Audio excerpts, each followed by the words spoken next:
রাধা রাধা বন্ধুরা, বেদকথার পরিবারে সবাইকে অনেক অনেক স্বাগত। বন্ধুরা, আমরা খনা সম্পর্কে অনেকেই জানি এবং এও জানি যে খনার বচন আমাদের জীবনে কতটা প্রভাব ফেলেছে। এর সাথে সাথে আমরা এটাও শুনেছি যে নাকি টিকটিকির সাথে খনার সাথে একটি যোগ আছে। আদৌ কি তা সত্যি? আসলে কেন খনার সাথে টিকটিকির ডাকের সাথে যোগ বা সম্পর্ক বের করা হয়েছে? চলুন আজ সেই বিষয়ে জেনে নিই। বন্ধুরা, প্রচুর মানুষ মনে করেন কোনো কথা বলার সময় হঠাৎ টিকটিকি ডেকে উঠলে তা যে সত্যি কথা সেটা প্রমাণিত হয়। এই ধরুন, কোনো ব্যক্তি একটি বিষয়, সম্ভাবনা বা ভবিষ্যতে হতে পারে এমন কিছু নিয়ে কথা বলছেন, তার মাঝে হঠাৎ টিকটিক করে শব্দ করে উঠল একটি টিকটিকি। এর থেকে প্রমাণিত হয় যে এই পরিস্থিতি পড়লে অনেকেই মনে করেন যে কথা বলার সময় টিকটিকি শব্দ করেছে সেটি সত্য হবে, আর এখানেই যোগ রয়েছে খনার উপাখ্যানের। জ্যোতির্বিদ্যায় পারদর্শী এক বিদুষী বাঙালি নারী ছিলেন খনা। বাঙালির লোক সংস্কৃতিতে এখনও অমৃত বাণীর মতো খনার বচনের প্রচলন রয়েছে। বাংলা সাহিত্যের আদি কীর্তির মধ্যে পড়েন খনার বচন। এবার দেখা যাক সত্যি কথা বলার সময় টিকটিকির ডাক এবং খনার তার সঙ্গে সত্যই কোনো যোগ রয়েছে কিনা। কাকতালীয় ঘটার সঙ্গে যোগ রইয়ে রয়েছে খনা নামের এই বিদুষী মহিলার লোককাহিনী। প্রচলিত মত অনুসারে খনার জন্ম হয়েছে এখনকার পশ্চিমবঙ্গের বারাসাত দেউলি গ্রামে। খনার বাবার নাম অনাচার্য। খনা বেড়ে উঠেছিলেন রাজা ধর্মকেতুর শাসনকালে। খনার সঙ্গে বরাহ মিহিরের এক যোগ রয়েছে। বরাহ এবং মিহির উজ্জয়িনীর রাজা বিক্রমাদিত্যের শাসনকালে রাজজ্যোতিষী ছিলেন বরাহ, আর তারই পুত্র ছিলেন মিহির। মিহিরের জন্মের পর বরাহ ভবিষ্যৎ গণনা করে দেখেছিলেন ছেলের আয়ু মাত্র 1 বছর। এরপর আশাহত হয়ে মিহিরকে একটি তামার পাত্রে শুইয়ে সমুদ্রের জলে ভাসিয়ে দেন তিনি।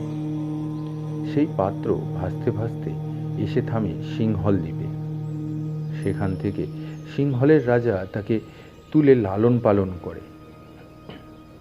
পরবর্তীতে এই মিহিরের সঙ্গেই খনার বিয়ে হয়, আর তারা থাকতে শুরু করেন বঙ্গদেশে। পরে তারা উজ্জয়িনীতে এসে বরাহের সঙ্গে দেখা করেন। বরাহ তার ছেলের আয়ু নিয়ে করা গণনার কথা বললে খনা তা ভুল প্রমাণিত করেন। এরপর বরাহ অবাক হয়ে ভাবতে থাকেন খনার শক্তি সম্পর্কে। এরই মাঝে এক জ্যোৎস্না রাতে রাজা বিক্রমাদিত্য আকাশের দিকে তাকিয়ে নক্ষত্রের সংখ্যা জানতে চান। বরাহ এবং মিহির সেই প্রশ্নের উত্তর দিতে না পারলেও খনা অনায়াসে সেই প্রশ্নের উত্তর দেন। খনার এই বুদ্ধিদীপ্ত উত্তরে রাজা বিক্রমাদিত্য মুগ্ধ হয়ে খনাকে তার রাজসভার দশম রত্ন হিসেবে সম্মানিত করবেন বলে মনস্থ করেন। কিন্তু পুত্রবধূর খ্যাতি মেনে নিতে পারেননি বরাহ। একজন নারী পাণ্ডিত্যে তাকে অতিক্রম করে যাবে আত্মমগ্ন বরাহ এরপর মিহিরকে তার স্ত্রী তথা খনার জিভ কেটে দেওয়ার আদেশ দেন। বাবার আদেশ শুনে মিহির চমকে উঠেছিলেন, কিন্তু খনা শান্ত হয়ে জানিয়েছিলেন তাকে যেন 7 দিন সময় দেওয়া হয়। সেই সময়ের মধ্যে তিনি দেশের কৃষক ও সাধারণ মানুষের জন্য অনর্গল কিছু বিষয় নিয়ে কথা বলতে চান। এই 7 দিন 7 রাত্রির অনর্গল বচনই খনার বচন নামে পরিচিত। 7 দিন শেষ হওয়ার পর খনার জিভ কেটে নেওয়া হয়, আর খনার সেই কাটা জিভ খেয়ে ফেলে এক টিকটিকি। ফলে সে খনার জ্ঞান অর্জন করে, কিন্তু সে তো কথা বলতে পারে না।